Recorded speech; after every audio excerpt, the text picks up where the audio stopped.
So it's usually grabbing. All right, we are live. Welcome to the Morbid Hour, and this is our 41st episode, so that means that this is the most collaborations that I've done with other people on YouTube since my show Dead Level Discussions, which I did with my late friend Spellbinder, rest in peace.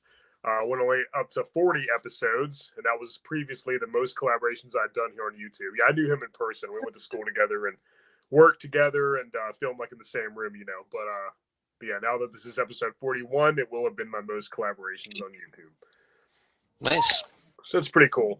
And yeah, we're going to count down our top 10 favorite exploitation style movies, grindhouse, drive-in stuff. Basically, B movies that are usually like independently released and have rely on excessive gore or nudity and just things that are usually taboo, exploitative, being the key word. So yeah, if you're unsure what an exploitation movie is, that's basically women. Yeah, a lot of horror stuff, of course. Yeah, women in prison, blaxploitation. There's all kinds of things that can count. Yeah. Exploitation movie. I think it's most prominent in the 70s, probably. Yeah, probably. I'd say so. You had a few slip by in the 80s. But... Oh, yeah, absolutely. And I got a few throwback style things in the 2000s, but and 2010s now, but... Oh, yeah. Lots of... Hold on. I'm tempted to grab something else off my shelf. Go for it. Another, I guess, mention. I guess. I was tempted to change something right before the show. I'm like, yeah, I was like, why not grab another one? I mean, there's no limit, but yeah, it's a good one and it's worth something when I have to. I don't want to show it, but it is in one of these plastic slips, whatever. Nice. If these are sold at a store, it's usually probably behind the glass. Yeah. If you ever been to like a used store, if it's behind the glass, it's probably decently priced. Oh yeah. Oh yeah. So yeah, just any drive-in, grindhouse, B movie stuff with excessive amounts of things that are generally considered taboo. I just like caveat to most. I'm only going to include horror movies, just to narrow it down further, and I'm only going to include one movie per director. So otherwise, it'd be a lot of Lucio Fulci and maybe 2 or 3 Wes Craven and Ruggero Deodato, a lot of Italian stuff. So I'm going to do one movie per director, just for more variety. So yeah, Nice. and then we're going to count down our top 5 favorite black metal albums. And so, Fan of Video, you're going to be joining us in the for the 6th Yeah. choice. All Six right. to Yep. I worked with what I had, so. There's finding some of this stuff physically. I mean, if it's in a more obscure film, it's kind of be harder to find. Right. Some of them are, yeah. The wrath of eBay pricing. Recommendations. Yes. One of these movies, the one I just grabbed, is a victim of that. eBay pricing, man. That's the most I've ever spent on a movie right there. What'd you spend on it? Normally on eBay right now, it's going for like $125 or more. Oh, damn. Wow. The box set of all these films goes for, I've seen it go for like $300. Wow. I have a feeling I might know what you're talking about. I've seen it. It is the most expensive sold horror film on eBay, you could argue, to my knowledge. Wow. Okay. Unless there's something else. I'm talking sold, not listed. But some people have listed it for like $1,000. Yes, if you have that kind of money to spend on a movie, wow.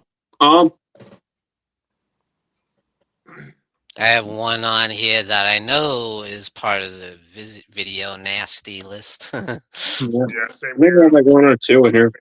Too long since I've listed that I list. have at least one on there. Daniel Krilov's in the chat. How's it going, Daniel? Yeah, brother.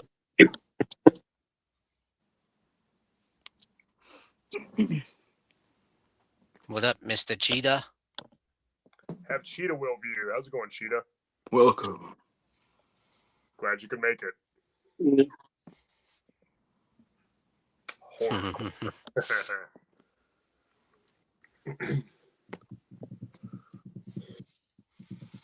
I watched a lot of stuff like in preparation, but Some of the stuff I had to go to Tubi, which I love Tubi. yeah, there's a lot on TV. Tubi.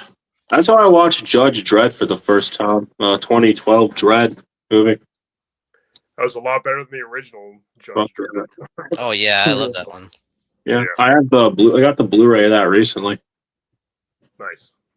Cheetah, our topic is top 10 exploitation films and later top 5 black metal albums. Yeah. I made sure to only include albums this time, not demos, compilations, and like that. Splits. Right on. Yeah.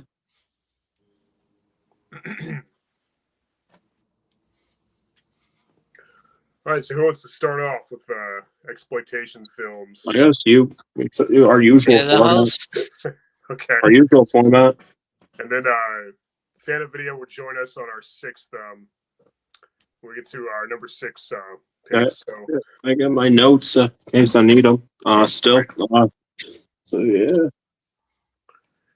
So my number 10 is going to be Blood-Sucking Freaks, which I believe was formerly called The Incredible Torture Show. It was directed by Joel M. Reed. And I guess it was later acquired and then distributed and released by Troma, who, it's pretty perfect for Troma, I would say. But formerly The Incredible Torture Show. It's very similar to Herschel Gordon Lewis's The Wizard of Gore. Yeah, basically it's like a magician assistant putting on this really shocking show full of graphic, torture and just vile, disgusting, repulsive acts against humanity. And everybody thinks it's just part of the show. They think it's just an act, but it's actually real. The gore is real. They're actually doing all these sick things. Yeah, the teeth scene is really cringeworthy and really hard to get through, but most of it doesn't really bother me or disturb me. I love the tagline. This film contains scenes of gross and disgusting nature, and if you're not disgusted, you should see us shrink. Like I said, the only part that disgusts me is the teeth scene. The rest of it I can get through. I mean, I've been watching stuff like this for decades, so I'm desensitized to it. But probably would have made my grandmother faint if she ever saw it. And, I don't think my wife would want to watch this with me or any of the movies on this list for that matter, except for maybe one or two that are more on the tame side. She could probably watch, but definitely not this one. But yeah, Blood-Sucking Freaks is my 10th story. So I recommend it if you haven't seen it. So check it out. Pretty good. Incredible Torture Show. My number 10 is going to be Virgin Witch. Definitely a sexploitation / horror exploitation because it's probably more. It probably leans heavier towards the sex side. Tons and tons of gratuitous nudity, and you got a witch cult going on. This girl, they use, they try and suck her in by saying she's going to be a fashion model, and that turns out to be, a facade and a cover for, they lure her into the witch cult. And her and her sister, her sister is bred to be like the virgin, for the sacrifice, It's crazy. I don't think I've seen that one. Yeah. I'm gonna go with one that I think will appear multiple times here. I Spit on Your Grave, the original film. Nice. I like the 2010 version. That's a little bit more on that one. I feel doesn't have the same raw intensity this one does. I don't know why. 2010 I would say is a little more graphic at points. I'd say. But this one I feel just has a more raw, intense feel to it. The R word sequence, because I know YouTube doesn't like that word. In this, I feel there's a little bit more I don't know. This one just feels more barbaric. I don't know what it is about it. That's like the best way to describe it. But yeah, I like this one a lot. I found this for like $5 too, so that's pretty cool. It's a good It's a deal. good movie. I saw it at a very young age. Oh yeah, I watched it with my cousins. Yeah, the 2010 one is a little more surreal and fantastical. Like she's almost supernatural. The things she does to these guys and like the things she puts them through is almost like a Saw movie. But it is really satisfying too. I do prefer the original for sure. But the remake was also pretty good. Probably more brutal and more violent. more barbaric, I would say. Yeah, a lot more messed up. And yeah, Daniel, I think Eaten Alive probably would count. And then there's also the Italian movie with the same name that would probably also count. But yeah, the Toby Hooper movie. Yeah, I would say. With the alligator, I guess. Alligator, Yeah. whatever. Oh, hey, babe. My wife is here. Hello. Hello. Yeah, bro, yeah. Glad you could make it. Good evening. So I guess it's my turn again then? Yep.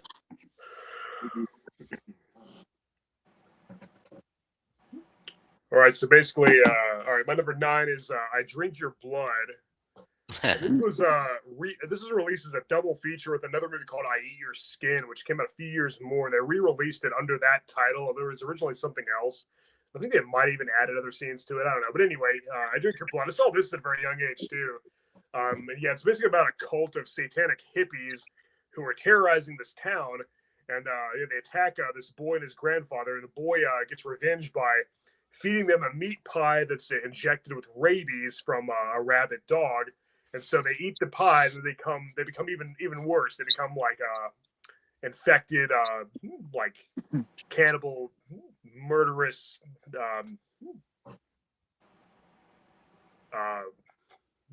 almost kind of like zombies, but not really. I think they like the original idea is to make a zombie film, but they want to make it a little more realistic. So yeah, they're like a satanic hippies that are now rabid, and now they're attacking people and just going on a rampage. It's really, really sick and really disturbing, and lots of really messed up, really gory, really intense scenes. I freaking love it. Yeah, rabid, drug-infested hippies and a blood-crazed killing spree. I mean, how can you go wrong with that? You know? Yeah. Mortician did sample that. So yeah. If Mortician samples it, I mean, it must be pretty good. Yeah. Nice. Yeah, that's right. If you will. Shocking. It was the evil King Cobra dance. Yeah, the lead hippie. They're kind of like the Manson family. The lead hippie kind of reminds me of Charlie Manson, but Yeah. So, Yeah. yeah, it's pretty messed up. Pretty messed up movie. yeah. Definitely have the 70s exploitation thriller style going on. Yeah. Oh Check yeah, it out, definitely. Nice. So this one I just made this change just before the show started. And this is one of the video nasties. That is the Toolbox Murders, the original that's a good one. from 1979, was it? Yeah, pretty brutal, especially in the opening. Yeah, and I can imagine it was real shocking at the time. You know, they do some questionable stuff, and yeah, it's definitely a rough one, and I think it's actually pretty good. At times, there's some real suspense in there too, and you find out, you know, who the killer. It's not so much a whodunit. You pretty much know who the killer is at least halfway through. You know? Yeah. The second half is almost like a kidnapping movie. Like Yes, right. that turns Exactly. into it feels like a whole other movie. Like I know it first half does. It is very- changes. It totally Yeah. changes like the tone and kind of. Yeah, for sure. Yeah, I wanted to go with Wes Craven's original, The Hills Have Eyes. Oh, nice. Now I liked the remake, and I got a sequel too, but this one, man, this one's been, it's been remade, obviously, but this thing, it's just like the previous one I mentioned, just has that raw 70s feel to it that this particular, I guess, tier of horror, I guess, best way to put it, had. Yes. And I liked how the mutants in this one looked a lot more. They looked a little bit more realistic, I'd argue, compared to you watch the remake, and yeah, you get some, what do you call it? Some good looking designs, but a lot of those are a little bit more movie like, if you will. Yeah. But yeah. Yeah. This is a good old Anchor Bay release too. Nice. So yeah. That one scene always gets me in the camper with the, So, they kidnap the baby, and I'm like, they originally did. They originally killed Pretty it. dark. oh my god, can you imagine? Yeah. Apparently, they mentioned that in the making of the remake movie. So Mm. they had done that. I'm sure they. I don't know. That would. The whole cast threatened to walk out. So there you go. I don't blame him. That'd have been too far. I Compared to love stuff that that movie. come after. Compared to stuff that would come out in the decades after. I mean, maybe that wasn't that bad. Yeah. Got my D Wallace there signed my poster. Oh, nice. Hell yeah. Oh, badass. Wallace. There you go. Yeah. I freaking love that movie. That would have been on my list, but I already included another Wes Craven movie. And as I said, I wanted to include one per director. And I actually like Hills Have Eyes better than the other Wes Craven movie I picked. You can probably guess what it is. But Yeah. I figured that one was more of an It's exploitation movie. So what was I it? picked that one. There's Yeah, one. I think we need to mention it just for the meme, if you will. Hold on. Yeah, I have to pull up the IMDb for it. Okay.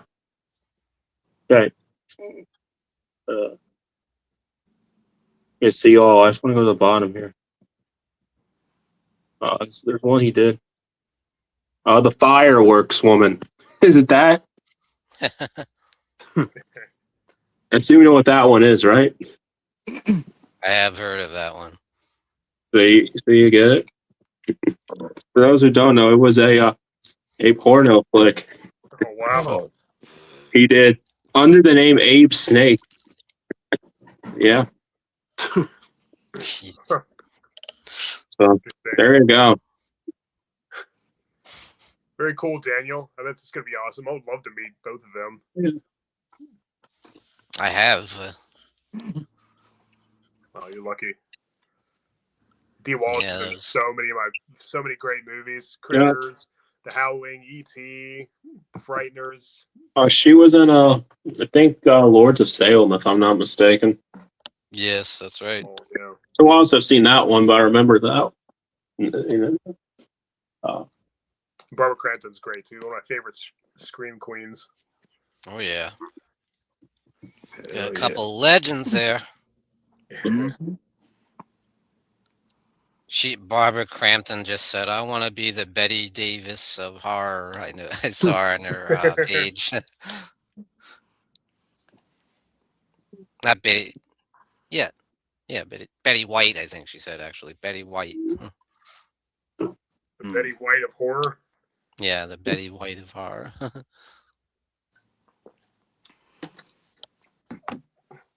All right, so my turn. Mhm. yeah.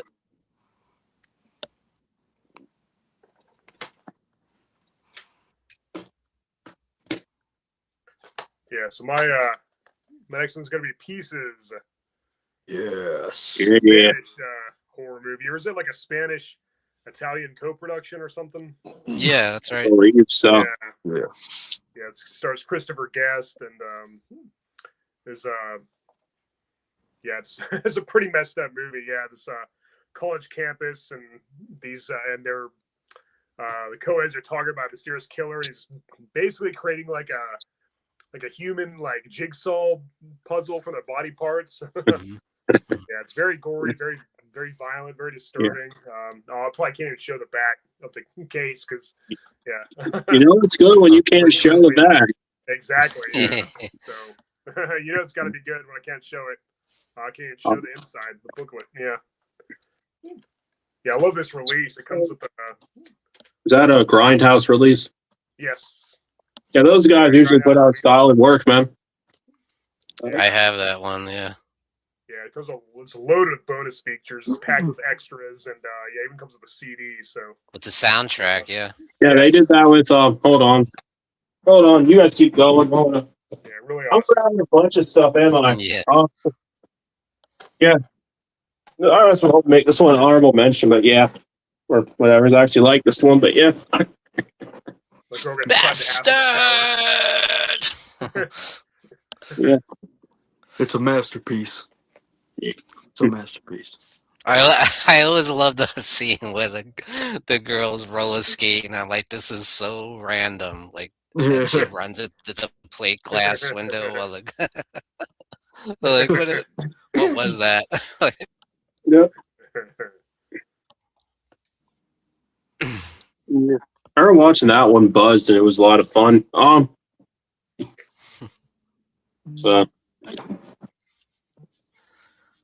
So my number is going to be I Spit on Your Grave, the original. Yes, I have to. Nice. Yeah, it's got to be on there. Come on, it's great. I mean, I Oh, shouldn't yeah, say. I of mean, course. it's very hard to watch for sure. It's that was one of the first rough. more, I guess, extreme films I watched. So Yeah, yeah. like it's not one that I'm gonna watch often because it's so nasty. And Yeah, it's not really a feel good type movie.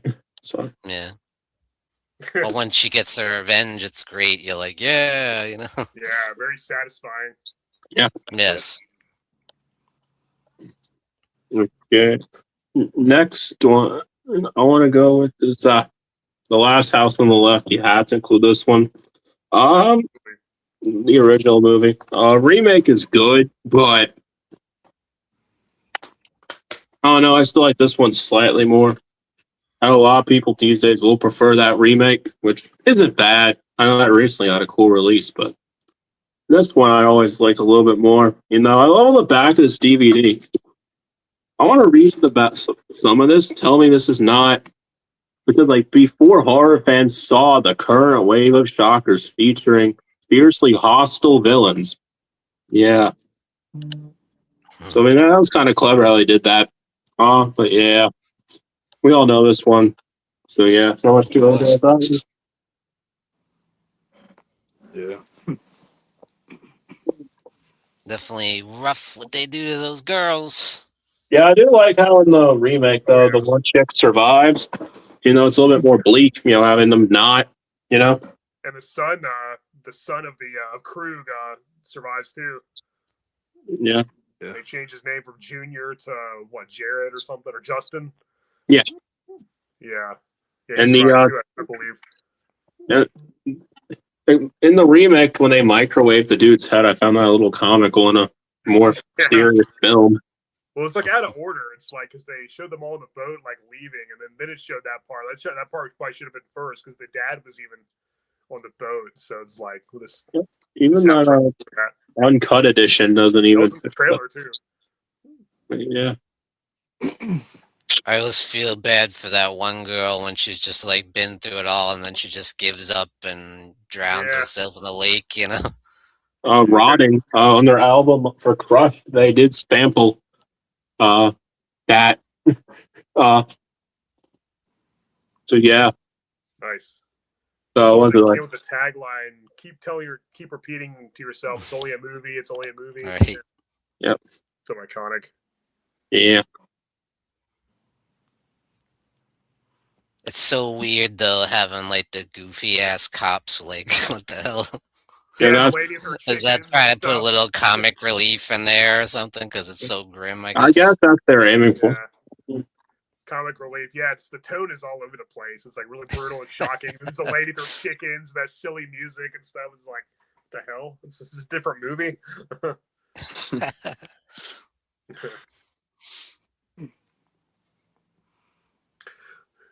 All right, is it my turn? Yeah. Yep. All right, so like I said, I'm only going to include one movie per director. So had something by Herschel Gordon Lewis on here, and yeah, if I didn't limit to one director, a lot of his stuff would be on here. And I'm gonna go Blood Feast. I couldn't choose could have chosen one of his other movies, but I think I'll go with this one. It's not necessarily his most extreme movie, but I think it's quite possibly my favorite. Basically it's Fuad Ramsey. He's played by Mal Arnold, who's he's a caterer, and he's kind of like a cannibal too. I guess he's killing people and making meat out of them, and he's trying to resurrect an Egyptian god or goddess. So pretty out there plot. It's pretty brutal for 1963. I mean, this is a mere 3 years after Psycho, which Psycho is awesome. It's legendary, but it's pretty tame, especially it's still pretty intense for especially for back then. So I bet it's 1963 audiences hadn't seen anything like this. I mean, gosh, I mean, maybe it's not not too brutal by today's standards, but definitely for back then. And I think some scenes are pretty brutal. Yeah, really bad acting. For the most part, I think Mal Arnold actually does a pretty good job. He's pretty believable. So, as the villain, and pretty interesting story, pretty out there, pretty over the top, and pretty enjoyable. I really like it. And like I said, it's probably my favorite Herschel Gordon Lewis movie. That's very close. There's a lot ones I could have went with. It's part of the infamous Blood trilogy, along with 2000 Maniacs and Color Me Blood Red, maybe. And of course, there's a Blood Feast. Yes. Yeah. There's a Blood Feast 2 years later, in I think 2002, and that was probably the most gory movie he ever made. Yeah, Blood Feast. And did Blue Sean? Did he just connect or something? Yeah, I think he's.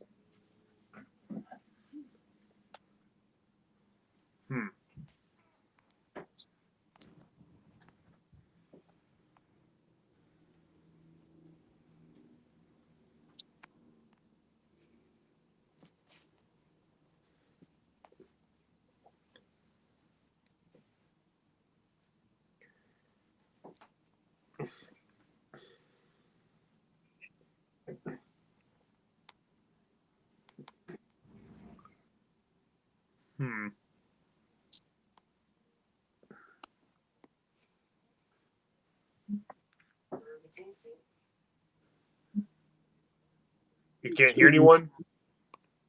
I can hear you. Try a DCing. No. Oh. There we go. Sorry about that. That's all right. Can you hear me all right? Yeah. That's Damn internet. All right, so this is your turn, Sean. So I am going to go with a Jess Franco film, Mention of the Living Dead. Nice. Again, it's like Virgin Witch of, not a lot more sexploitation than horror. As you know, most Jess Franco films are. They blur the line between crass and over-the-top sexuality. And there actually is some decent style in it. It is kind of like his version of Tombs of the Blind Dead in a way. But wildly inferior to that. But it's just a blast to watch. It's a lot of fun. There's one scene that's kind of like just stands out to me when this girl is in one of the hotel rooms of the big, giant haunted mansion or whatever, and she just gets out of the shower and she hears some noises. Rather than stopping to put a towel on or some kind of clothes, she just walks out the door, buck ass naked, up the stairs, through the hallway. Like, Jesus. Talk about gratuitous nudity. Yeah, but now, next, I want to go with a movie that is quite bizarre. I have to look it up at first to make sure it even fucking existed. And that is Rubber from 2010. I've heard of it. I watched that. It was weird. I love this film. It is just bizarre. I mean, name me something like it. I mean, it's a tire. going around killing things. Like, And he has telekinetic abilities too, doesn't he? yeah, It does. yes. The tire's name is so what's his fucking name? Oh my god. It's about Robert. He's got psychokinesis. Yeah, Robert the Tire. yeah. Seriously, this did not get a big theatrical release, but yeah, it actually did get good I can't reviews from imagine. critics, though. Critics gave it good reviews, though. They did. Somehow, it has Yeah, a it 60, got pretty critically acclaimed from what I understand. yeah, it has a 66% on Rotten Tomatoes. Somehow, Wow. there you go. I mean, 66% for this. I need to pick this one up physically because it is that much fun. I'm sure it's pretty cheap though. So Yeah. yeah. So, what number are we on now? We're full. I think right. The next one is 5. Next one is. I think you're up at 6, right? Yeah. Oh, Yeah, Oh, so you're I'm looking up. at this one. You're up. Yeah. It's a 6. okay. Well, my first one is going to be The Hills Have Eyes, Nice. the original Wes yeah. Craven. Nice. I do prefer this one over Last House on the Left, admittedly. Same. But yeah, this film is definitely dirty, gritty. It has that exploitation feel to it. Much like Last House on the Left, there are some scenes that are kind of like, that's not very fun to watch. But yeah, it's still a great movie. It's a classic. I love it. So The Hills Have Eyes. It's a great one. Mm-hmm. Excellent choice. I like that steelbook cover. That's nice. Yeah. Thanks. That's wicked. Yeah, like I said, I love that movie. I like it better than the Wes Craven movie I did go with, but the one I went with is more of a exploitation movie. And I figured I'd just do one per director just for variety's sake. But my number 6 is going to be House on the Edge of the Park from 1980. This was directed by Ruggero Deodato. That's an Italian. He's an Italian director, and he's the one who did Cannibal Holocaust, and that could also have been on here. That's definitely an exploitation movie, but I actually don't like that movie. So but I really do like this one. It stars David Hess from Last House on the Left, who played Krug, Right. and this he plays Alex, a very similar character. He's the leader of these two low-life punks who are invited to a party, and they start terrorizing and tormenting the guests. There's a lot of intense, brutal attacking scenes and stuff. Yeah, he's a very, very similar character to Krug, which from The Last House on the Left, which he also played, like I said. And I won't give away the ending, but just let's say it has kind of a twist ending that I think is really awesome and really satisfying. Yeah, I really enjoyed this movie. I've shown a lot of people this movie who haven't seen it. They all really liked it. I like it way better than Cannibal Holocaust. I think this should be Ruggero Deodato's magnum opus, but I can definitely see why people would gravitate towards the other one. It's so shocking, might be one of the most disturbing movies ever made. When it comes to exploitation films, I prefer this one, and it's definitely one of my favorites. And it's almost just as good as Last House on the Left, and you can tell it was definitely heavily inspired by it, and kind of it's almost like an expansion of that, but. Yeah, really awesome ending. Yeah, really great movie. Great performances, especially by David Hess, like I said. Yeah, Nice. Very evil, very violent. Very Good choice. thanks. Now, my next one is not going to be a horror movie because I wanted to include some of the other exploitation, not just limited to horror. So, yeah, I like this director. He's a lot of fun. Just if you want something that's just sleazy and fun and ridiculous and over the top, you can do no wrong with Russ Meyer, and Super Vixens is my favorite of his. Oh. Just these crazy, wild action movies that just happen to have women with gigantic boobs, He has a certain fetish. He even married a woman named Pandora Peaks.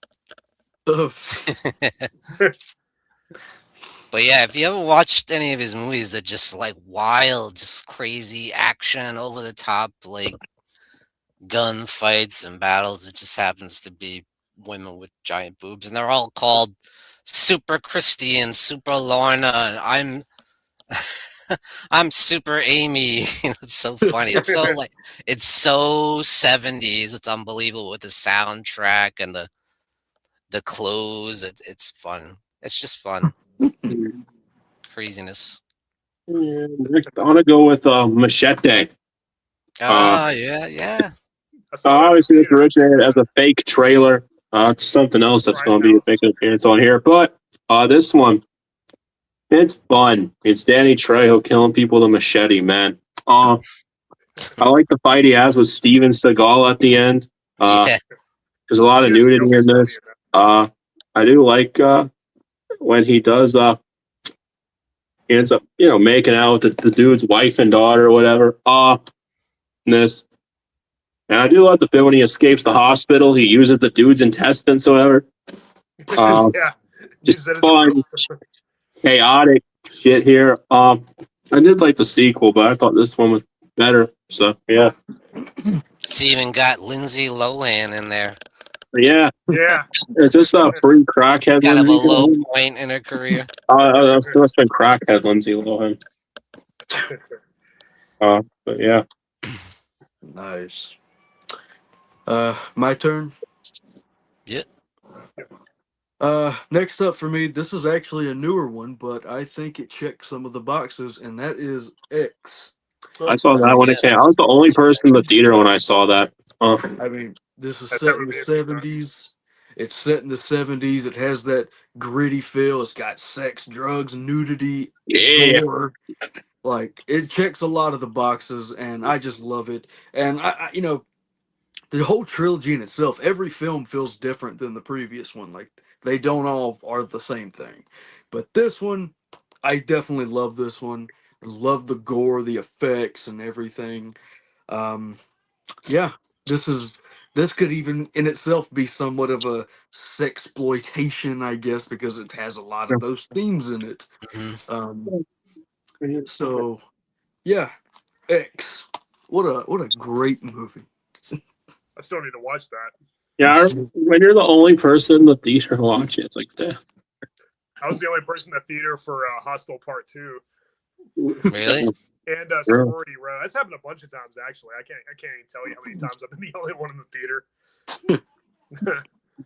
When I saw Hostel 2, it was full. Huh. Yeah, I don't know. Yeah, it's probably a little late in its lifespan at the theater, maybe. I don't know. Integrity 101's in the chat. How's it going? I talked to him earlier about Testament.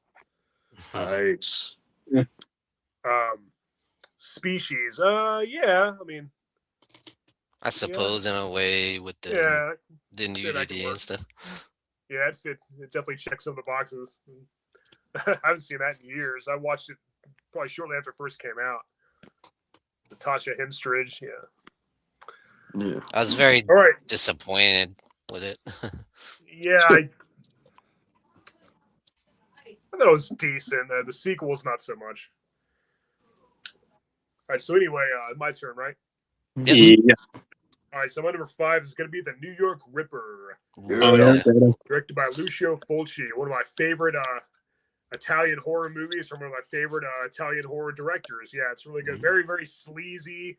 Oh, yeah. Very, very gritty, very brutal, very disturbing. I think it definitely counts as an exploitation film. Yeah, it's a blade-wielding psychopath. He's on the loose. He's murdering people in the Big Apple, And there's a police detective on his case, teaming up with a psych major, a psychoanalyst, to track down the killer. And you hear his voice. He kind of sounds like Donald Duck. Yeah. And it's kind of a weird twist too, which I won't give away. But yeah, very very shocking movie, very intense. Yeah, very. If you have a weak stomach, this is definitely one you don't want to watch. But for people like me, I freaking love it. Yeah, it's excellent. You just know it's gonna be good when the killer sounds like. Yeah. That razor scene always gets me. Right through her yeah. eye. Oh, Very Great. dangerous, I like to yeah. kill with the bottle or whatever. ooh. Oh yeah. And that fucking. Pretty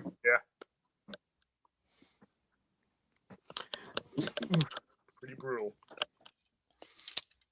All right, I had a Jess Franco before, and now I got a Gene Rollin. Fascination. Nice. He's mostly known for like the lesbian vampire stuff, but there's plenty of that in here, but it's not technically a vampire movie. It's more of like a blood cult thing going on, kind of a satanic cult. They drink blood, but they're not. They don't bite people, and but yeah, it's got all the classic, the lesbian stuff, super super gratuitous nudity. But this one I think is his most stylish, really well done. I really enjoy it. It's really good. Nice.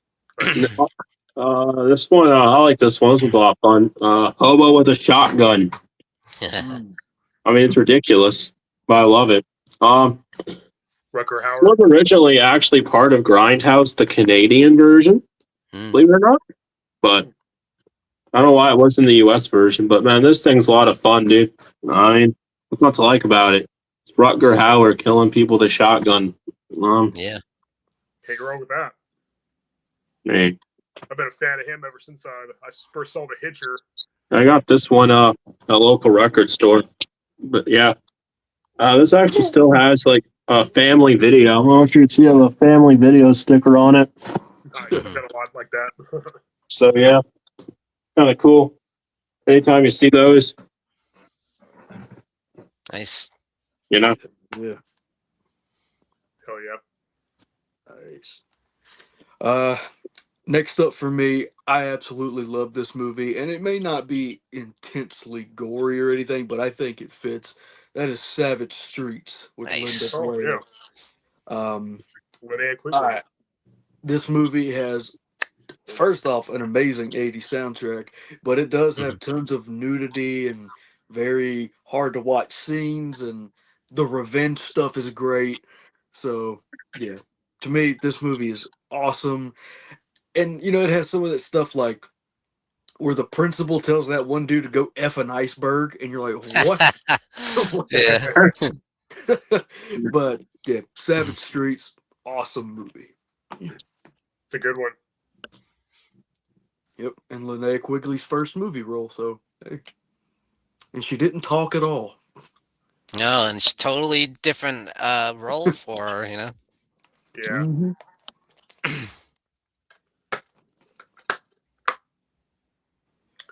All right. It's my turn. Mhm. All right.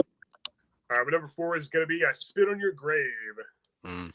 Yeah, this had to be on the list for sure. I think it's heavily inspired by Last House on the Left. It definitely has a lot in common. I think this takes it to a whole other level.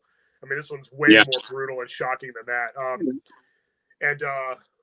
Yeah, it's I guess I won't say the R word, but you can imagine. Yeah, Camille Keaton plays a woman who's let's just say attacked by this group of Yeah. low-life thugs, and then they leave her for dead. Then she gets revenge on him. It's similar to Last House on the Left, but instead of the parents getting revenge on the attackers, let's call them attackers. It's the woman who's attacked herself, and yeah, it's funny because this DVD doesn't say it, but I'm pretty sure my VHS says it. This woman just chopped, crippled, or mutilated, Oh, and that's it? burned 4 men beyond recognition. She actually doesn't burn anybody, but what she does to them is pretty Here it brutal. is on mine here. Yeah, Yeah, there that's you go. the classic tagline. Yeah. Yeah, I've got the big box Wizard Video version. It says that. No jury would ever convict her, or something like that. Yeah, exactly. Yeah. Yeah, really brutal, very shocking, but it's really satisfying seeing her get her revenge on those scumbags. Yeah, I saw this at a very young age too. I've actually heard that that's Demi Moore on the cover. It is. Yeah, that's right. Yeah, interesting. Yeah. Yeah, it's actually not Camille Keaton, and you kind of tell because she looks different body type. But yeah, very satisfying movie. Yeah, very brutal, very shocking, very disturbing. It's really hard to sit through the first half. You feel really bad for her, but it makes it that much more rewarding when she punishes them and gets her revenge. So yeah. Yeah, this has got to be on every exploitation. Anytime I talk about exploitation movies, that's one. That's going to be on the list, really. No. Yeah. The 2010 movie was actually filmed a few hours away from where I am. So. Oh, nice. Oh yeah. Yeah, like I said, that one was probably more brutal, but a little more fantastical. Some stuff in that, it's like she's assembling these saw-like traps at points. Yeah, but it's still really good. And they made 2 sequels to that remake. Spin Her Grave 2 and 3. Sarah Butler, who was in the remake, returned for 3. It had a totally different story. 2 was kind of just a rehash of the remake. The second one, there was one scene in that the scene when the dude's face is slashed and she rubs like sewage water, and it electrocutes that one guy. Yeah. And there's one scene involving part of the male body, and yeah, that made me cringe a little bit. Yeah, a little bit. Yeah, there's a scene like that in the original too. And I know. The original, I don't know that one may be worse. I don't know. The original actually got a sequel not too long ago. I Spit on Your Grave, Deja Vu, and some people thought it was a part 4 in the remake continuity. But it's actually a direct sequel to the original. I think Camille Keaton, returns, and I think it involves her daughter or something. I haven't seen it yet. I've heard it's actually not very good, but I still. Yeah, I heard it's kind of crap. All right. I think it was the original director too. Yeah, that's right. It's on Tubi if you really care. Yeah, Zarky. Yeah, I'll check it out at some point. I've heard it's free on Tubi, so no harm happened here. Yeah, I'll check it out someday.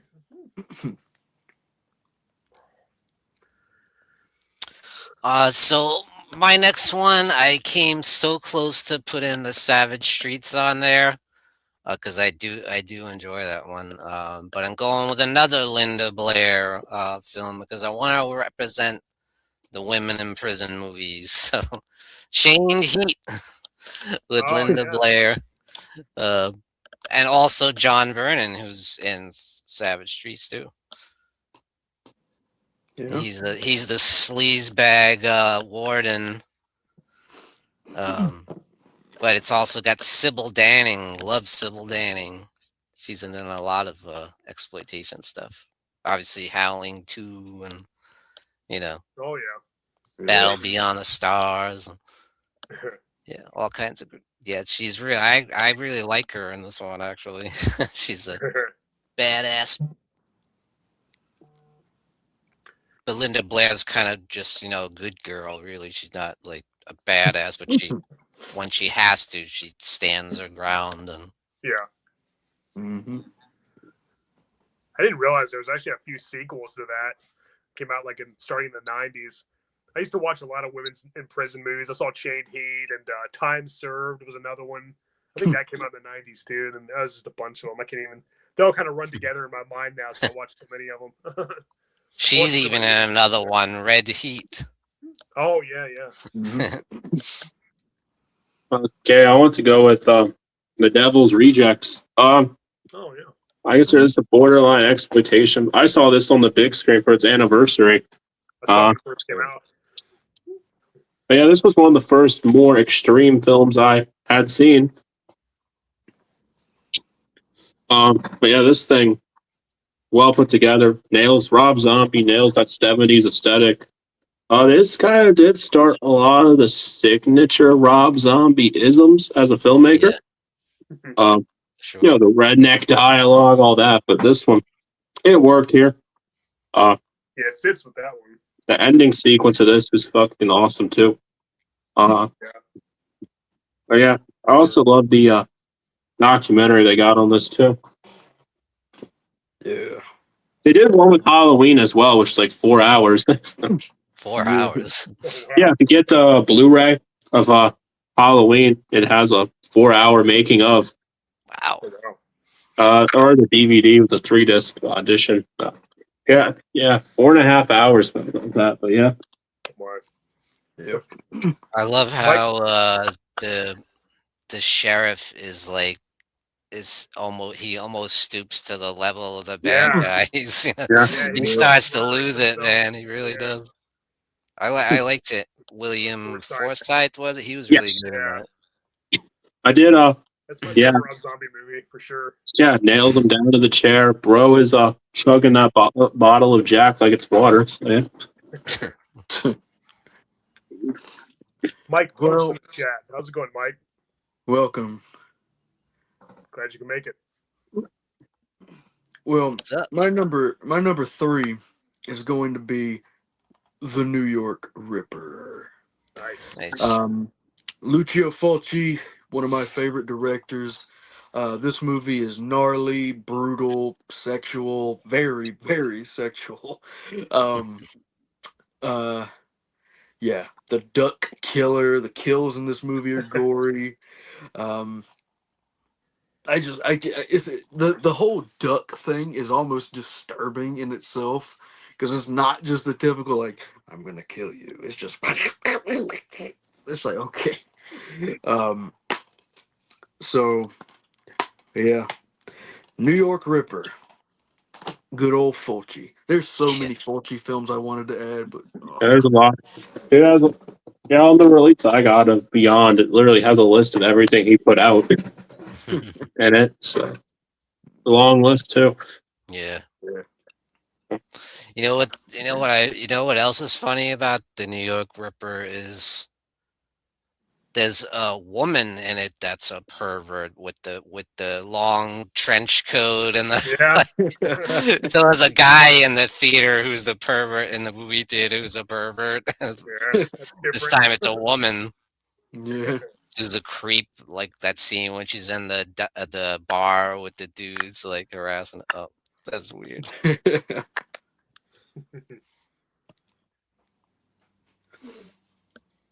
Oh yeah. All right. So my turn now. Yep. Yeah. All right. So yeah, I mentioned that I only did one movie per director, and because of Wes Craven, it's got to be Last House on the Left. Now, like I said, I do prefer Hills Have Eyes over this. I like that movie more than this, mostly because I think it just has a better story. It's more interesting to me, and I love Michael Berryman. He's awesome. And D. Wallace, but Last House on the Left is definitely more of an exploitation movie, I would say. That'd be probably more overall more brutal and shocking. Though Hills Have Eyes definitely does have some doozies. Definitely does come close. This movie I think has probably more of the R word in it than that one. Yeah. It's really good movie. Yeah, the first half's really hard to watch. And the two girls being abducted and attacked. David Hess plays a great villain. I mean, he's just brutal and just oh my gosh, doesn't hold back. I even heard that the other actors were kind of afraid of him on set. Like he just got so into character that how he was that scary. And I think he even ad-libbed a few lines. The whole pee or pants scene, I think even was improvised by him, or so I That's read. what was sampled by Rotting. So Yeah. yeah, on this fucking album here. Oh, nice. So yeah, the first half, the two girls get abducted and just attacked and tortured, and then the second half, the parents of the one girl get revenge. The killers happen, or the attackers happen to stay at their house, the last house on the left, and the parents get revenge on them in various gruesome, grisly ways. Very satisfying. The acting by the parents isn't all that good. I think that part was actually done a little better in the remake. I didn't prefer this one overall by far. But I think that the Monica Potter and Tony Goldwyn, who played the parents in the remake, and Sarah Paxton was the girl, was their daughter. I think that the acting was a lot better in the remake, and I think that part was done a little better. Although this one was probably more brutal overall. Yeah. Shows that early 70s raw intensity. Yeah. Like when they grabs the chainsaw. Very shocking. Yeah. I love the ending. But yeah, a lot of campy, comedic, comic relief parts. The cops, and then the woman with her chickens and stuff. And that silly music. Yeah, it kind of takes you out of it a little bit. It makes the tone all over the place, but still very brutal, very sadistic, very shocking, very intense, and definitely belongs in every exploitation horror list. It definitely inspired a lot of imitators.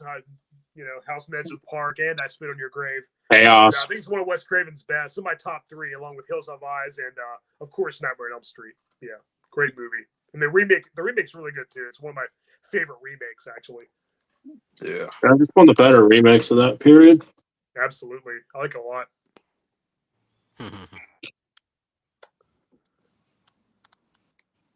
Oh, that movie's terrible. Yeah.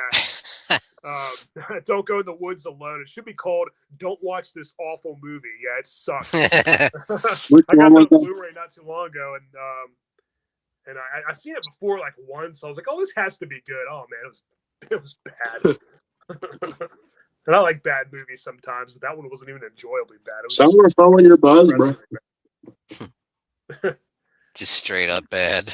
Yeah. So my number 3, I'm going with the blaxploitation film, and probably I'd say it's easily the best one, Blackula. Nice. I think it's genuinely a really good movie. Like,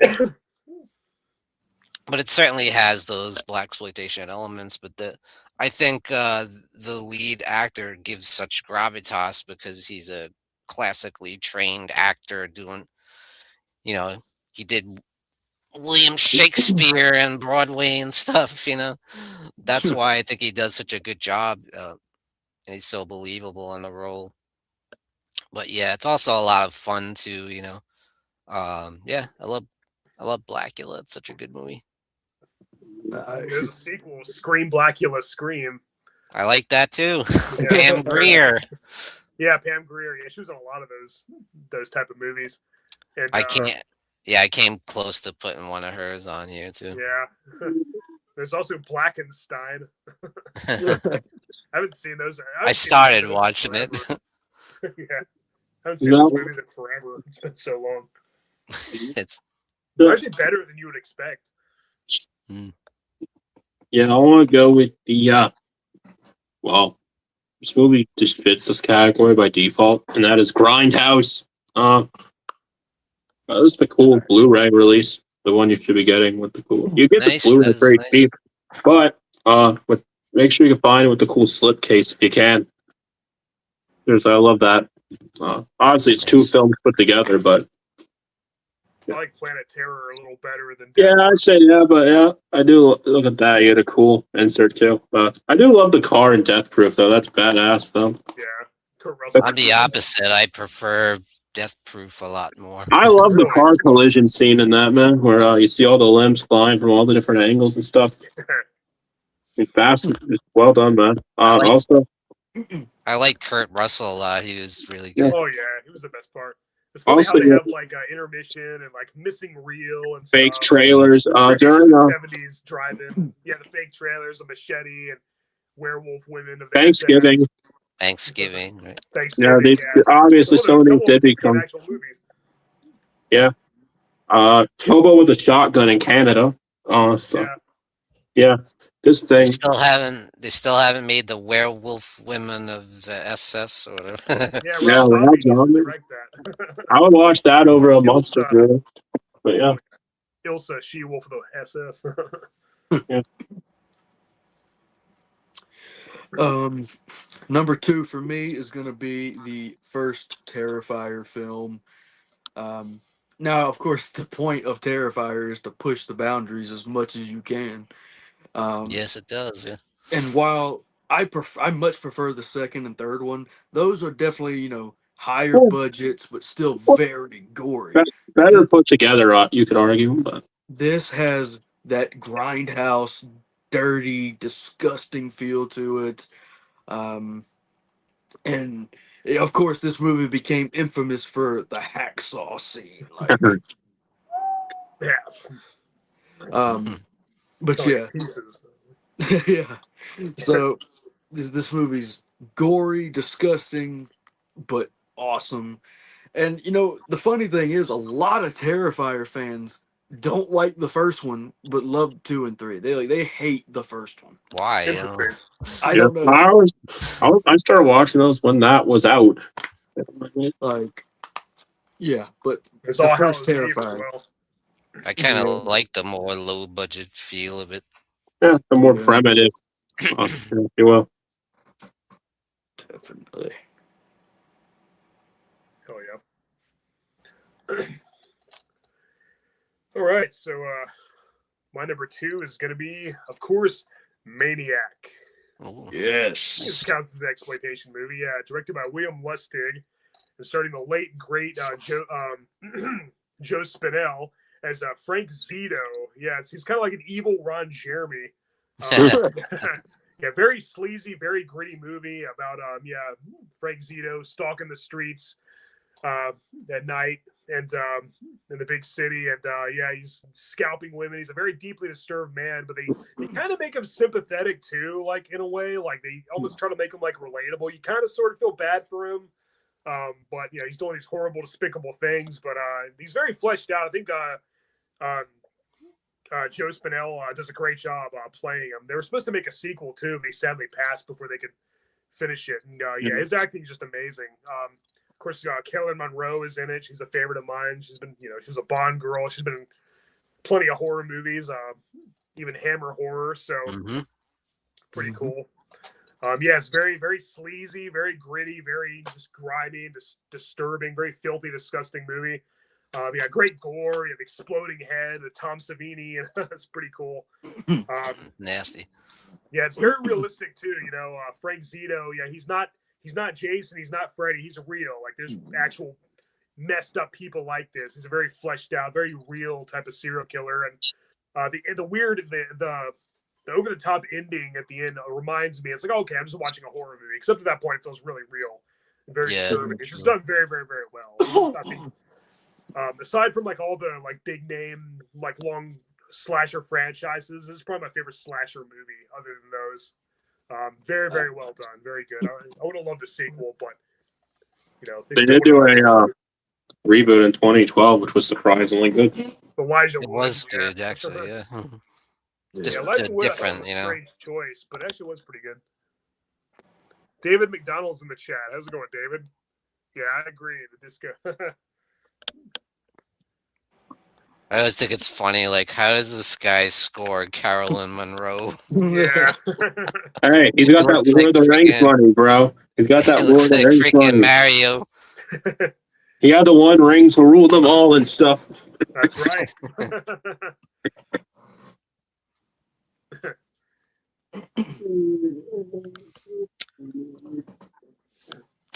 My next two are very controversial, but you can't think of Exploitation and not think of these two movies, in my opinion. Ilsa She-Wolf of the SS, it's infamous for how messed up, sick, twisted, perverted, everything about it is just wrong in every way. And that's why I think it needs to be. It's like when I think of Exploitation, I think of that movie. That's that, yeah. Pretty much. And I didn't know that was like loosely based on a real person until I saw that show about Ed Gein there. I was like, oh, what?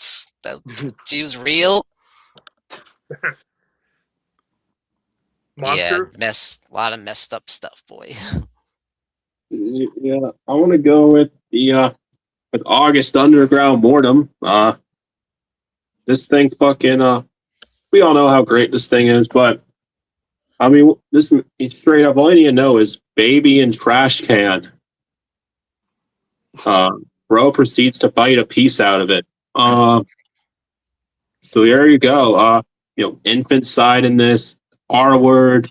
Of course, straight up gore. I mean, yeah, this movie pretty much crosses every line out there. Of course. I haven't heard of that one. You haven't seen this one? No. Or this trilogy? Bruh. Honor Films got them. You got to pick these up. They're still available. Killjoy's in this one. He's right. in it? Yeah, right. From Yeah. Necrophagia? Wow, no kidding. Yeah. Oh, wow. Yeah. The music video for Rue Morgue Delightful, Ooh, they did. With Toe Tag led to the creation of this film. Oh, wow. They also did, it's on this Blu-ray, like a mockumentary. Where is it? It's on here. What's it called? You get a whole tribute to Killjoy in here, and then there's a... Oh, wow. Yeah. What's it called? Here it is. Sickness, a necrophagia mockumentary. Just Fred Vogel following the band around on tour and stuff. And they add this fictional storyline in there. It's pretty cool.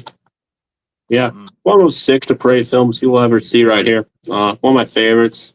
Definitely not a good date movie. Unless she's a lunatic. But yeah, God. Nice. Yeah. I You have to, you said Killjoy was in it, and I was like, Killjoy the clown? I thought that at first too for like a split second. I was like, wait, you probably. So I'm already down to my number one. If you just want me to go ahead and say it, since I think Yeah. everyone's still on two. But my favorite, without a doubt, is Pieces. I love Pieces. nice. To me, this movie also has the greatest taglines ever. You don't have to go to Texas for a chainsaw massacre. yeah, And it's exactly what you think it is. Yeah, this movie is brutal, sick, depraved, gory. I love it. And you have that dude who was in the Popeye movie, I guess. Um, I don't remember. He's the one that walks around with the chainsaw and everything. Uh, what is his name? I don't know. But yeah, the freaking elevator kill, the bathroom kill where you actually see it and it's like bastards.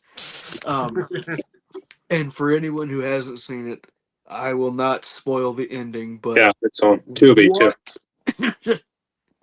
What? So yeah, Pieces. The part with the girl in the shower is nasty too, and the chainsaw. Yeah, it's cut in half. Fucking brutal shit. Very gory. Yeah. There's just a lot of memorable scenes. Yeah. So,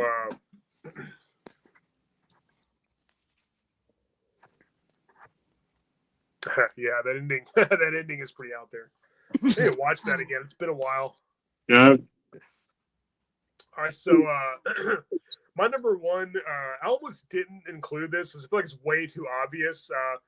But this movie had, considering its reputation, especially back when it first came out, how shocking and intense it was, and supposedly audience members even left in a state of shock. I mean, it's got to be the Texas Chainsaw Massacre, and again, almost didn't include. It's too obvious, and like some would even argue it's not an exploitation film, but I think it counts. It was shocking. It was brutal. It's really not that gory.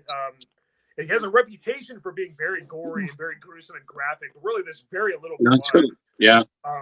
Most of the actual horror is suggested, which I actually like. It makes you use your imagination. Like, when Sally's been kidnapped and she's strapped down to the chair at the dinner scene, and they're just eating her friends and her brother in front of her, and she's terrified. But that's one of the scariest things I can think of.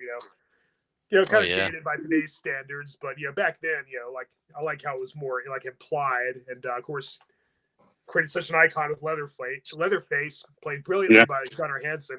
And this is definitely Tobe Hooper's finest work. This is my favorite movie he directed.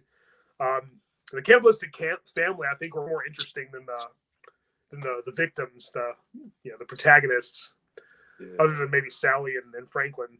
But Leatherface and the cook, aka Drayton, and the hitchhiker and the grandpa. It's very notorious. When it first came out, it had quite a reputation, and it still does to this day.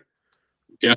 And I'll always prefer it to the remake by far. Yeah. This is way better in my opinion. It's one of the favorite movies of all time. I saw it on the big screen twice, believe it or not. Oh, nice. Oh, yeah. Nice. And, it feels very real. It feels like a real crime caught on camera. yeah, that's kind of it's that gritty feel, man. That the remake has that muddy look to it, but still looks kind of clean at points. Yeah, for sure. Yeah, it's kind of like a documentary feel. I think the low budget actually adds to its charm. I think it kind of absolutely enhances the experience. But yeah, great movie. It's one of my top 5 favorite horror movies ever made. It's a masterpiece. It's just brilliant. It's awesome. I think it deserves to be on the list, even though, like I said, it's a very obvious choice. And I could have went with something far more depraved and shocking, and more of a B movie and lesser known. But that's one with that one because I think it deserves all the praise it can get. Oh yeah, man. I mean, just Toby Hooper's direction is just brilliant. You know, the Yeah. the, the Oh, yeah. atmosphere he creates, that raw, gritty feel. Like you Yeah. feel the violence so much Excellent. without seeing it. You know. That's kind of Absolutely.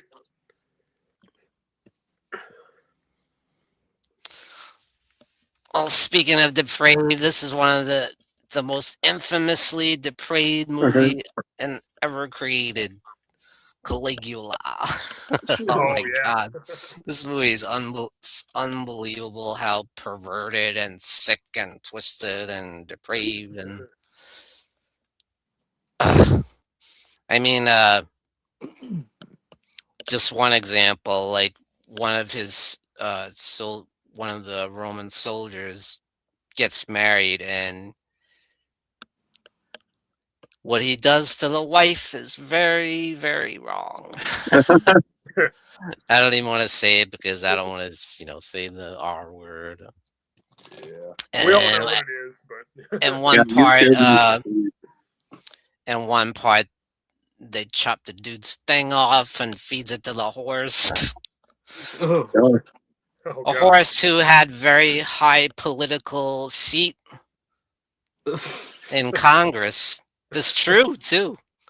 That's the crazy thing, is a lot of this is true, actually happened. Oh, my. The debauchery with the brothels and all that stuff, and they, later on they inserted scenes of real porn. Like if you get the unrated edition, you see that Yeah. stuff. Yeah. Okay, Yeah, I think not that Yeah, not that you needed it, but yeah, I think for number one, I just have to pick The Final Blow. Probably the most controversial movie that'll be mentioned here tonight. Probably one of the still controversial 16 years after its release.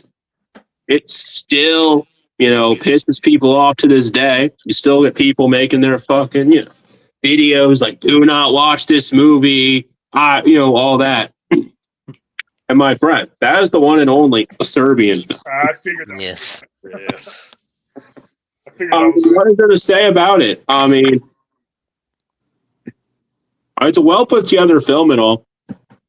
Compared to these other more underground extreme films out there, but Yeah. I think it's a well put together film. Obviously, you got all the infamous stuff in this one, from all forms of the R word to straight up just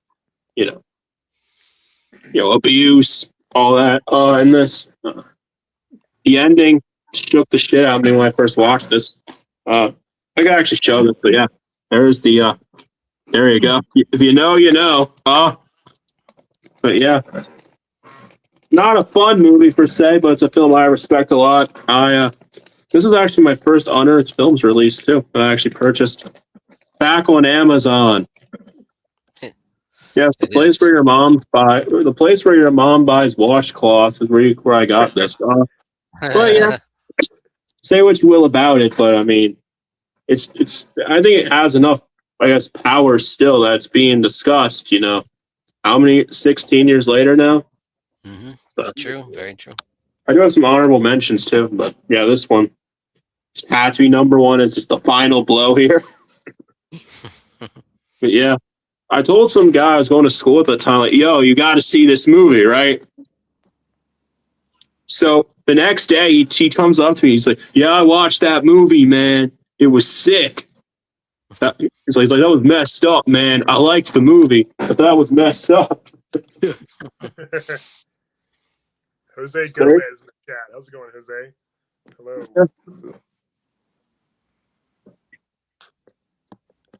If you can, there is a new extended edition of that coming out from Unearthed later this year. Wow. Yeah.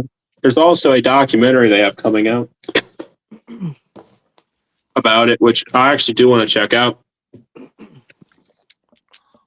Nice.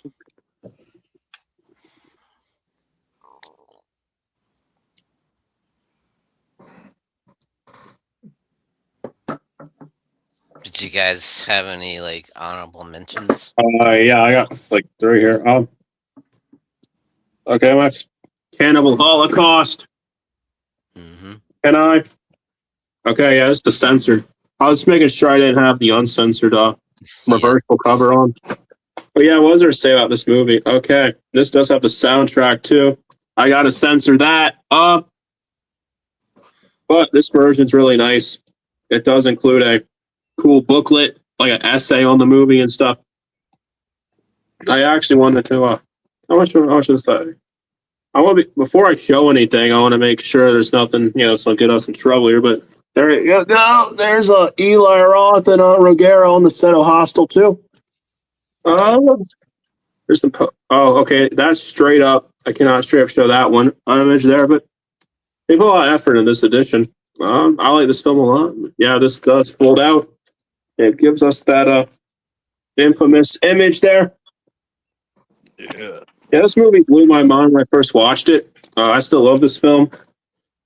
Yes, the animal stuff is a thing, but Yeah, that's why I can't watch it. for me, it's the wasn't a I know they did it with a monkey and a turtle, I believe. Yeah, I know. That's definitely still controversial, but this film, man, I think is a brilliant, well put together film. Yeah. Out of its time, I'd argue. So, You could say it's one of the first found footage flicks. found footage movie. Yeah. Yeah, but also I want to go with this one. This is Vomit Gore 2, which there's a whole lot of things said about the director of this. I'm not going to get into all that. I'm here to tell you this is good. This is a very expensive movie too. This sells for like $125. I got this for a whopping $70. Wow. Yeah, I can't. I'm sure, but yeah, I'll say this one. Good, Rob. Yeah, there's what is it? This has everything in it. I would say, for the most part. I mean, it's got all sorts of bodily fluids from vomiting or pissing. I mean, straight up. Not a movie I directly got my way to watch, but if you got to see everything, depraved and down the rabbit hole, I mean, yeah. Nice. And also, lastly, Human Centipede. I come out with any of these, but yeah, these become cultural. I mean, come on. These are fun date movies. This first one's not that bad. I don't get where people, I don't have an issue with this first one. The second one, obviously, is when they up the intensity, though. The first one was the only one I saw. Dude, you gotta see the second one. It's way better.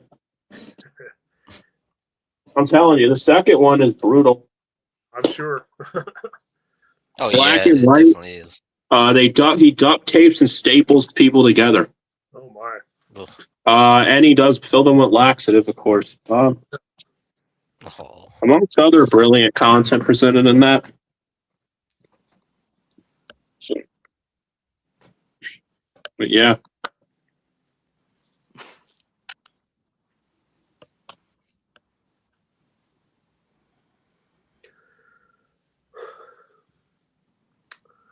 All right. Any more anything you guys want to add about exploitation movies before we get into some black metal?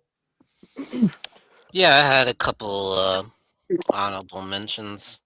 Death Race 2000. Oh with, yeah.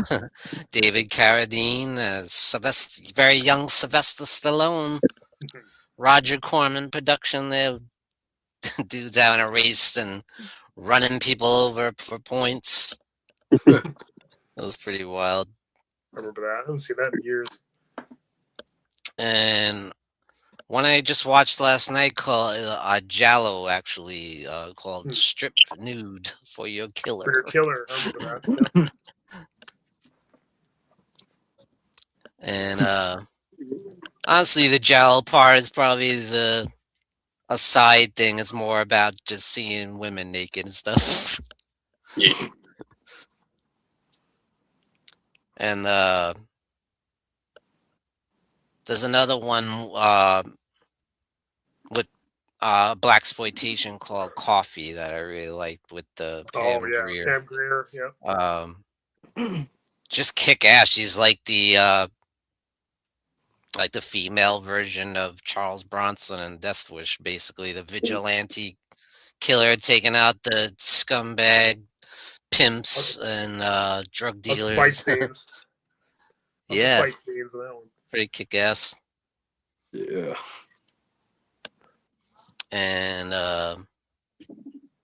another one with Pam Grier is what's funny is a lot of Pam Grier's movies also have Sid Haig, Yeah. like Coffee and Yeah, Foxy that's Brown and the Big Dollhouse and the Big Bird Cage.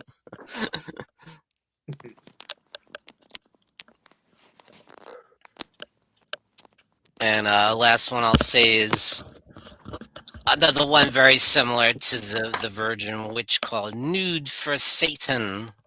Which is yeah, Sounds like a feel good romp. super fun, sleazy horror flick where this girl gets taken gets in an accident. She ends up going to this house for help, and it ends up being Satan's house.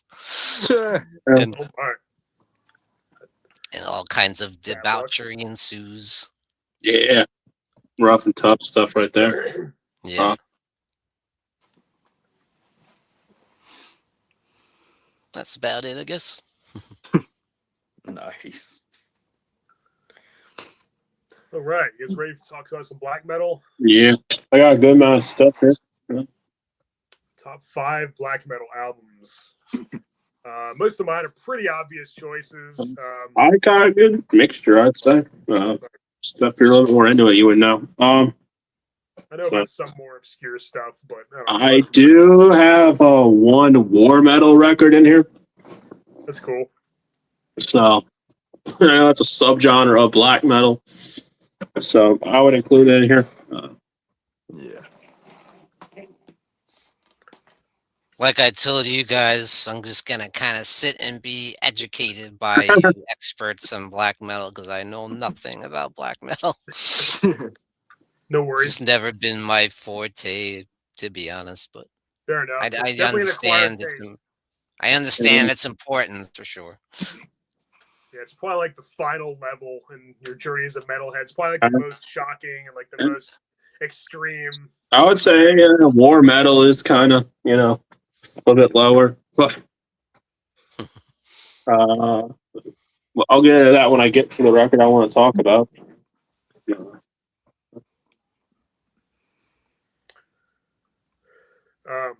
All right, so my number 5 is going to be Under a Funeral Moon by Dark Throne.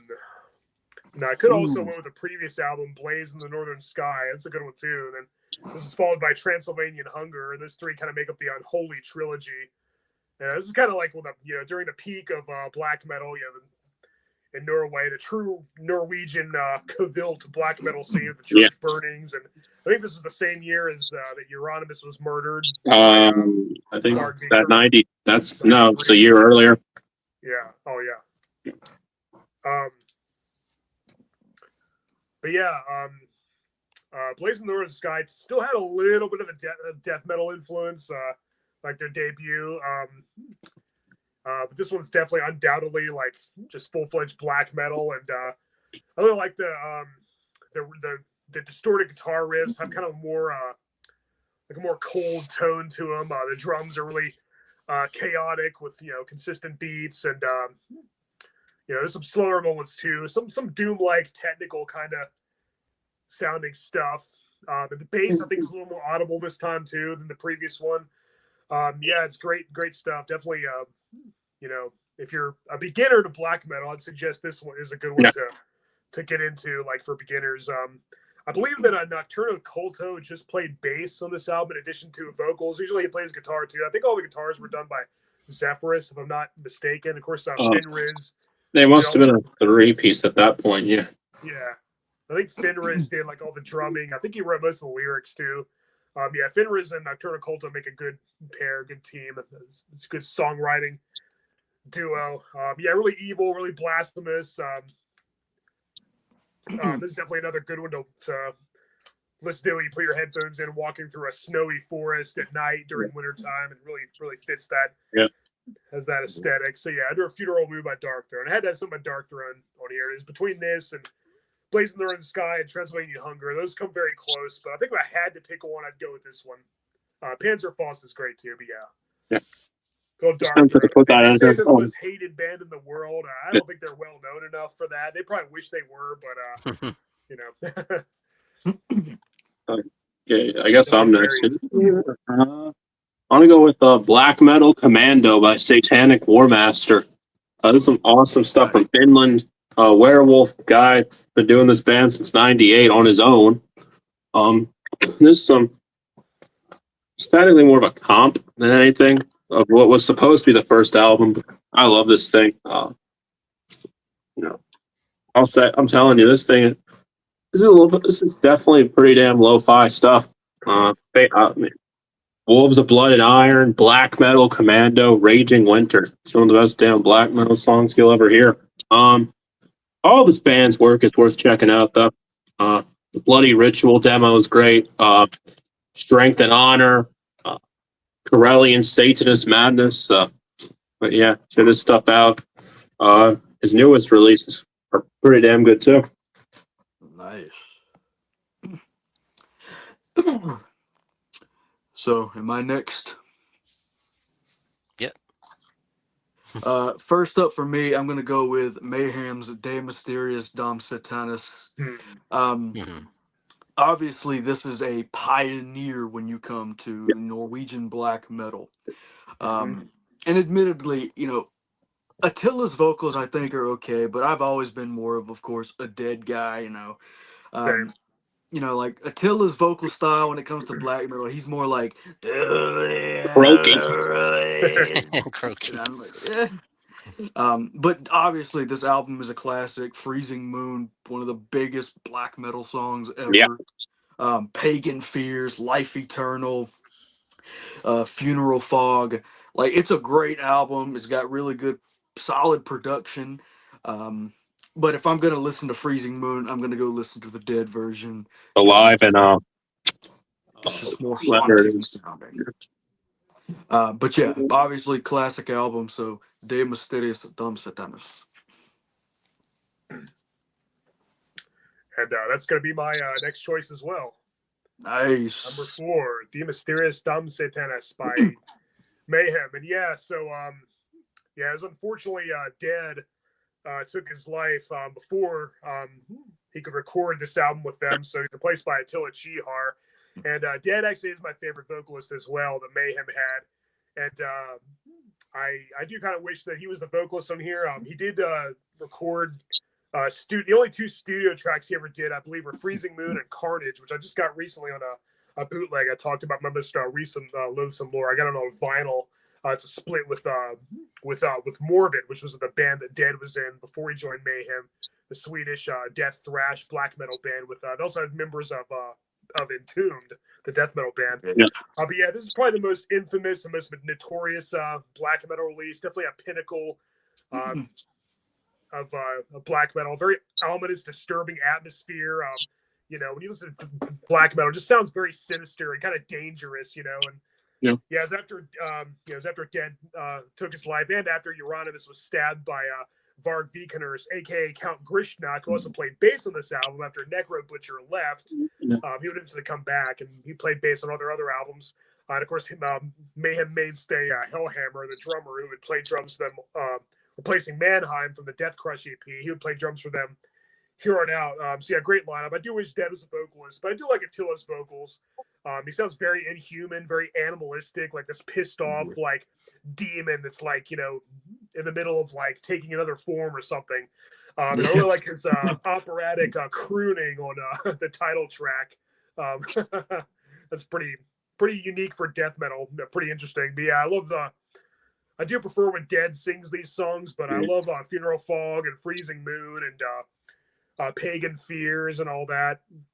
And like I said, the title track, Euronymous was like kind of like the godfather of black metal, even though I think, Corthin for Bathory may have kind of been the originator in a lot of ways, but this is definitely one of the most important albums in the genre for sure. And there's another good one to listen to if you're just starting on black metal, if you're just getting into it, and if you're a beginner. And this is definitely a good one to start with, I would say. Yeah. And like I said, probably is the most notorious and the most well-known. Mayhem's a very infamous band for a lot of reasons, especially their non-musical activities were pretty notorious and Yeah. definitely something. Yeah. Oh, okay, next one I'll have to go with is another band. This is Starguys Let the Devil In. This one, I could have gone with Satanic Black Devotion, but I'll go with this one. This is a little bit cleaner than that, but still pretty damn raw sounding. Really love the. If I could get it out now. The enter there, just evil cult looking. I'd describe this whole album, man. It's not the most. I would say it's probably this one or that. Or Satanic Black Devotion is probably their best, but this one, man. The vocals from the guy from Behexen, whose name I can never pronounce, but great there. But the guy from this band, Shot Rock, that's how you say his name. He's been in a bunch of other stuff. So he has a whole page on YouTube of all the stuff he's done. But this, I think he's worked with Horna as well. So believe it or not, Werewolf from Satanic War Master was part of that too. Briefly. So, but yeah, the finish, man, they make some great black metal, man. Nice. My buddy Dr. Guts, who I used to jam with, and we had a show on YouTube too for a while. I think we did like 20 episodes with a show called Into the Pit where we talked about metal. He's the one who got me into Starguys, and I really like Satanic Black Devotion, I think this is called. I think that's their debut. I really like that album a lot. Yeah, he got me into them, and I really like them. I definitely need to discover more of their stuff because they're really good. They put out an album last year, which was pretty decent. Right on. Nice. I still have yet to pick that up. Yeah, I have to check out more of their stuff because I really like what I've heard. Well, next up for me is going to be Under the Sign of the Black Mark from Bathory. Nice. So many good Bathory albums, but this is the one I tend to go to a lot. You know, songs like Woman of Dark Desires, A Call from the Grave, Aquinator. Yeah. Into the Eternal Fire, like it's so good. And you know, this was obviously like more first wave of black metal stuff. But it's classic, it's brutal, it's great. And yeah, I just love it. It was very close between this one and Blood Fire Death for me because, you know, I love songs like A Fine Day to Die. Yes. But yeah, I went with Under the Sign of the Black Mark. Hell yeah. Have you heard the band Hellhammer? You know, after he with when he went off on his Thomas own. Gabriel. Yeah, I'm Thomas a Gabriel warrior. Fisher and Celtic Frost. Yeah. Yeah, they're really good. Yeah, Yeah, Hellhammer, I guess, kind of basically became Celtic Frost. Yeah, they had some demos, and then they did the Apocalyptic Reads release. Which I love that shirt. I just don't wear it in public very often. But yeah. Nice. So my number 3 is going to be Storm of the Light's Bane by Dissection. Yes. Yeah, they're a melodic black metal band. They kind of blend with melodic death metal a little bit too. Yeah, John Notvite, who sadly he also took his life, much like Dead for Mayhem. He was very, very talented. He was a great songwriter. Yeah, he's a guitarist and vocalist, and yeah, he's composed some truly memorable tunes. I think there's another good one to get into if you're just getting into black metal. I think it's a little more accessible than some of the other more extreme stuff. You know, if you're into like death metal, you'd probably like this album as well. Yeah, very good. Another good one to listen to, like while you're walking through a snowy forest at night during the winter time with icicles on the trees. That's a very icy, very cold atmosphere. The buzzsaw guitars and the blast beats, and yeah, just awesome. Yeah, the title track really sets the tone, or the intro track at the Fathomless Depths. Sorry, not title track, intro track. I think Where Dead Angels Lie is probably my favorite song on the album, and that's probably my favorite Dissection song. Period. Yeah, it's very very atmospheric, and very evil sounding. Yeah, the tremolo picked thrashy riffs. Yes. And leads, the solos. Yeah, John Lithgow is a very talented guitarist, like I said. Very, very, very good. Just relentless aggression and some more calmer, more melodic moments, like I said. Yeah, a little more diverse, I think, than your usual black metal. A little more variety, maybe. Great albums. Yeah. A shame they only did 3 albums. So like I said, The third one is kind of mixed too. I know something. Yeah, Rain Chaos. Yeah, that was definitely my least favorite, but I know that was more. Songerlate is awesome too. I heard that one was a little bit more groovy. Yeah, for sure. Yeah, I want to go with some DSBM. That's Leviathan, Tentacles of Horror. Oh, It's got the cassette. Wow. Cassette tape. Oh yeah. This one, really love this thing. Black metal. Jeff Whitehead, dude, this guy's the real deal. When this guy sings about being depressed and stuff, it's pretty much as real as you can get. With this one, and the one that comes out, I believe after this, or the one like 1 or 2 after this one, the guy attempted to take his own life, ended up surviving. His girlfriend ended up doing that, taking her own life because she had cancer, and then he attempted to survive, and that just bleeds into his music, man. But this is what this atmospheric riffs. It's primitive. It's not. I wouldn't say Hall is the most accessible record ever, but it's fantastic. Love everything about this one. Probably my favorite Leviathan. That or Massive Conspiracy Against All Life, probably.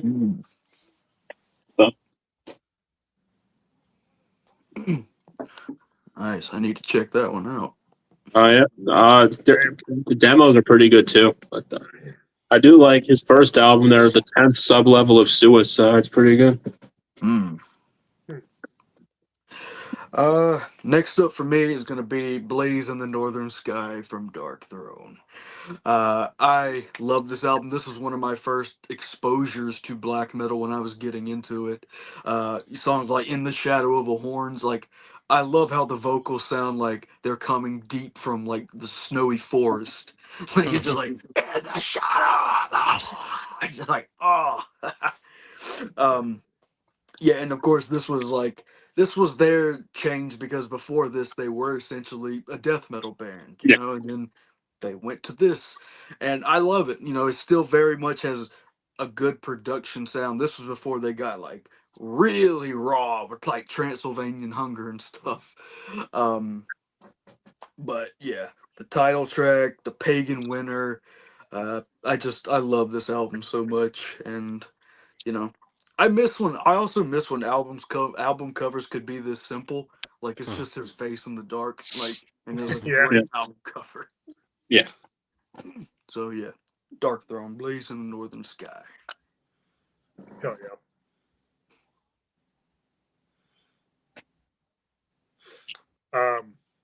So for me, I had to pick something about Bathory.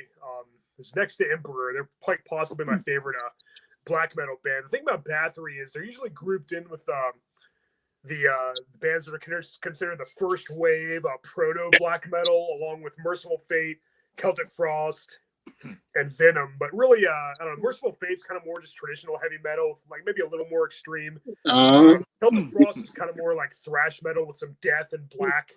You could throw in a Sarcophago in there too. Yeah, definitely.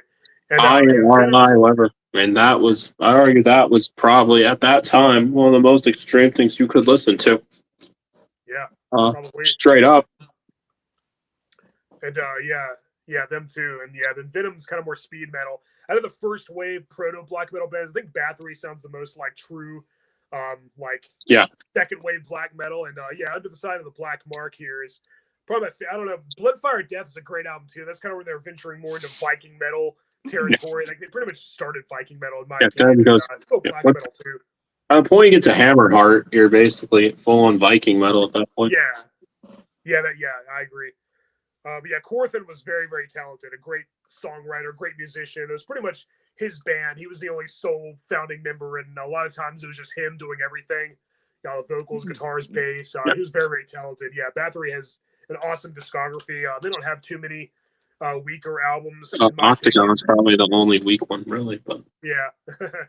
Yeah, they definitely did try a few things that didn't quite stick. But yeah, Under the Side of Black Mark's awesome. Very heavy, very evil sounding. Yeah, Woman of Dark Desires, Call from the Grave, Echo Man Thorn, Into the Eternal Fire. It's just awesome. Yeah, very heavy. And yeah, I kind of feel like they might have been like, you know, if one band is considered the inventors of black metal, I'd probably have to give it to Bathory. Yeah. They kind of predated all the others. Yeah. You know, and like their first wave, they sound the most like what black metal would actually become. You know, Venom, Merciful Fate, and even Celtic Frost, I'd say, don't really have that same sound that black metal will be known for. Bathory undoubtedly does, and this is one of the pinnacles, one of the most monumental albums in the subgenre. Definitely a staple of black metal. Very important, very essential, very innovative, very integral album for the genre for sure. I freaking love it. Yeah, Corthan, rest in peace, was extremely talented. yeah, Hell yeah. I want to go with Noct Misty of Reign of the Malicious. This one, yeah, this is limited. You can see there it's number 30 out of 100. Yeah, but yeah, this one is really well done. You know, insert here. I really like that. This is pretty much if you love 90s style black metal, just worship for that. Brilliant musicianship here from Blake and forgot who else was playing with him on the sound, but yeah. I do love how there you go, grim black metal propaganda right there.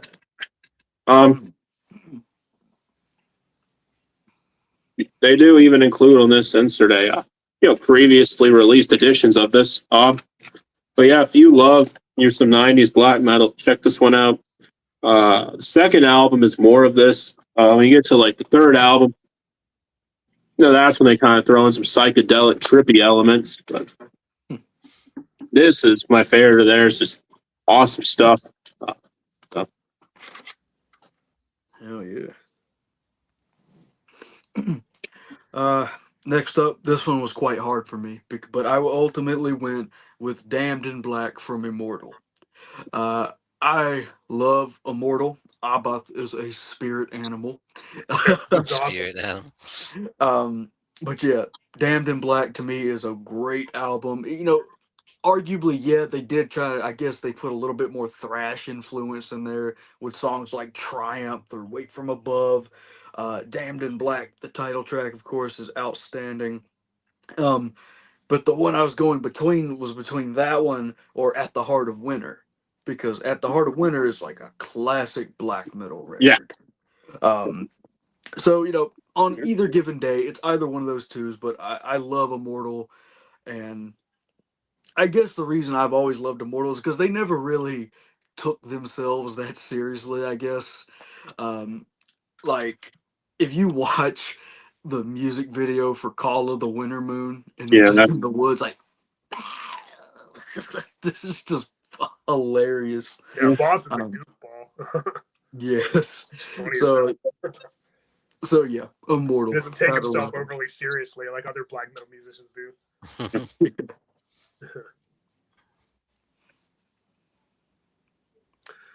All right, so my number one is going to be In the Nightside Eclipse by Emperor.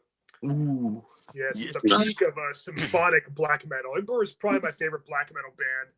And, you know, a lot of times black metal they're more known for the musicians, like their extracurricular activities, the church burnings, and playing on killing people and stuff. And yeah, this does feature Faust on drums, who actually did stab that man to death in the forest and was in prison for a long time.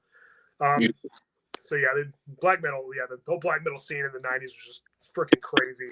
But yeah, Erschen and company, Erschen and Samoth and them are great songwriters, and yeah, the production's great. The vocals are pretty low in the mix. It's almost like another instrument, but I kind of like that. I think it fits. Yeah, just great symphonic black metal. I love the guitar tone, so powerful, so unique. It's very atmospheric, very epic sounding album. I think my favorite song is probably Beyond the Great Vast Forest. It's just awesome. Yeah, their use of keyboards and stuff, mixing it with the guitars is just great. Yeah. Into the Infinity of Thoughts, A Burning Shadow of the Silence, Cosmic Keys to My Creation at Times, I Am the Black Wizards. My favorite Emperor song is probably Ancient Queen. That's not on this album, but this album's just great. I think it's still the best thing they've ever done as a whole. Yeah, freaking love it. When it comes to black metal, this is kind of my go-to album. Yeah, just breathtaking. I do actually like that one. Yeah. Because of the, it's very epic, like you said. Yeah. A lot of other black metal bands were focused on, aggression and just pure aggression and evil. I think, Emperor took it a few steps further. It's a little more musical, but it's still definitely very, very evil sounding. Very aggressive still, has that nature. But they kind of play around different orchestral sections and stuff. I love Erschen's his vocals, his strangled shrieks, and even though, like I said, they're mixed pretty low, they're pretty low in the mix. Yeah, the drumming is on point. Very iconic. There's so many epic atmospheric moments. The drums are even kind of thrashy at times. Yeah. Almost has kind of like a punk sound sometimes, but the guitar work is just masterful. This album is just very, very, very well done, very well performed, and just excellent every way. It's a masterpiece. Absolutely love it. Hell It's been my number one for years, and it probably always will be. Okay. This is the war metal record in question. I'll go with Revenge, Infiltration, Downfall, Death. I mean, just look at this thing. It just looks mean. And that best describes this entire album. I mean, this album kicks in your face from the get-go. The man behind this band, James Reed, is how I put this. He knows how extreme music should be. I'll put it like that. I mean, even back in the Conqueror days, he was doing it with War Cult Supremacy. I mean, this album pretty much is filled with blast beats. It's filled with distortion, reverb, all that. This album, I'd argue this is one of the most extreme, heaviest records you'll hear. This one is on a cool, like blood-colored vinyl too. Nice. Yeah, I got this one from Nuclear War Now. A great shop if you ever been there. Online, but yeah, if you want to just how great this one is, or whatever, you straight up get a whole, statement and stuff like that about what all this thing's all about. It's every album this band has done is basically, I'd argue, some of the most extreme stuff you'll hear. Not gateway level stuff here.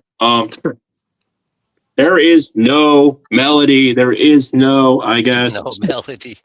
No, there is no melodies. There is no hooks. There is no clean vocals. It is primitive, raw, in-your-face stuff here. I love this thing. I love all their albums. But the war metal genre is still probably the most intense genre you're going to get. Technically, there's war noise, but we're not going to. That's a whole other small genre there. But yeah, That's true. My number one was a tie because I just love these two albums so much, but ultimately it's going to be The Somber Lane from Dissection. Nice. I love Dissection. Firstly, The Somber Lane is a great song that has a lot of good melody and atmosphere to it. Black Horizons, Crimson Towers, but also Storm of the Lights, Bane, Night's Blood. That is a beast of a song. I love playing that one on guitar. The dun dun dun dun dun dun dun dun dun dun. John's vocals are brutal, haunting. Yeah. To me, those two are masterpiece albums, and I love it. And they're definitely the black metal albums I always wanted to listen to. So, Dissection for my Nice. number one. Excellent choice. Thank you.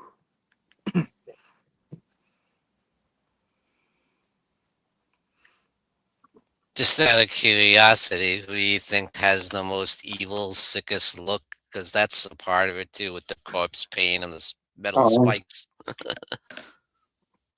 Probably fucking James Reed of Revenge.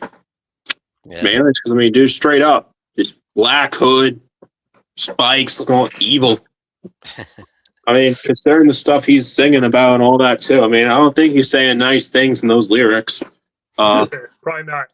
I mean, there is a song called, this guy, he pretty much talks about a lot of things, but yeah. I think Furnace from Gorgoroth is pretty evil looking, and he's very mysterious too. Like he hardly ever, you won't find any interviews with him unless it's just his voice, and like he doesn't like being photographed and videotaped and stuff. Yeah. I mean, Mysterious. Very talented guitarist. as far as crazy, I mean, we all know Dead was self-harming himself on stage. Oh, In terms of, I mean, there's bizarre stuff. I Burying mean, his there's clothes in the dirt and wearing them the next day and having dead birds on his shoulder and breathing in the scent of death, so the scent of death in his nostrils. And yeah, he did all kinds of mess. He was very, very inspirational and musically, black metal. Next, I mean, you could also throw in, what do you call it? Blake Judd. Yeah, that guy did some, he kind of took some people's money back in the day, for drugs, but yeah. Yeah, I know it's not a competition, but a lot of times you hear about music industry people be like, nah, rap people, like rap artists go crazy. Yeah, go look at some black metal artists. I said that in one of my early videos. I was like, yeah, people think that rappers and hip hoppers, the gang members and stuff are crazy. Yeah, go look at the Norwegian black metal scene. They're really messed up. Yeah, no, I do have one honorable mention record. That would be a Ritual Killer, Exterminants. This is black metal. This does borderline towards the war metal sound, but what this is a side project, which was Sammy Duet. And he had what's his name? Focus on this. Zach Nolan, the original drummer of Goat Whore, on this, as well as James Harvey, who was in Goat Whore. Rest in peace to him, by the way. And you had Jordan Barlow, known tattoo artist, doing the the artwork as well as the vocals here. It's a cool cover. Very intense album here. I bought this, I had no idea what it was. I mean, but fantastic stuff here. This one comes on a really nice, cool, clear red. But yeah, I mean, this thing, if you haven't heard this one, check this one out. This record's not too expensive. But I mean, straight up, this thing, well put together vinyl too. Also, Nice. I got this at a local record shop for like a few bucks. Too. Nice. Yeah. Yeah, I got that. Like I said, that Morbid and Mayhem split with the bootlegs was the Thulkandra demo from Dark Throne. They're kind of more death metal, and then the Death Crush EP uncensored, and then the Morbid and Mayhem split with the original, the Morbid December Moon EP, and then the studio tracks they did with Mayhem did with Dead, and 2 other tracks from either a live performance or a rehearsal. Definitely must-haves if you're into that sort of thing. Another one I would like to bring up. This is a technically not an album. This is more of a split, but the Noct Mystium Zaster split.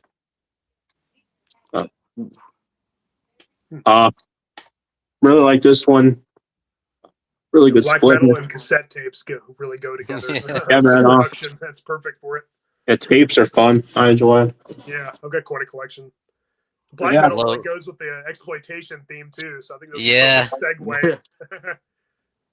Lo-fi seems to be an important part of black metal. Like, Right, primitive production value. Yeah. It's not like that in audio form. Yeah. Pretty much. I like Swedish black metal pretty much just as much as Norwegian black metal. Also, Also, I don't own this one yet, but you guys shout out to Blasphemy, Fallen Angel of Doom.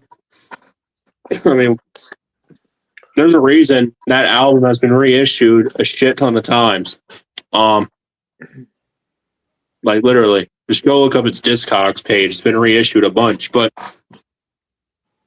there's a reason why this album is. I mean, it's timeless. It's one of the first war metal releases too. So I don't. nice. Steel. From Canada too. So there we go.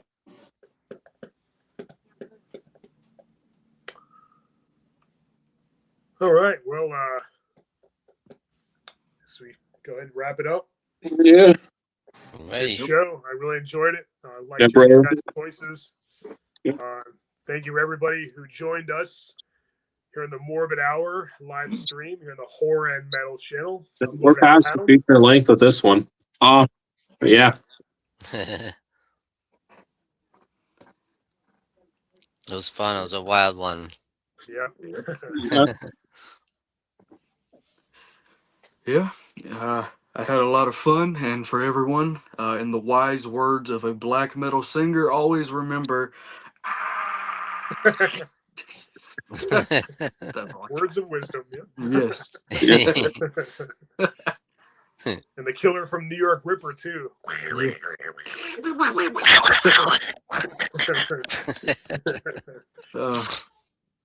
Great show, fellas. I enjoyed all your picks. Oh, yeah.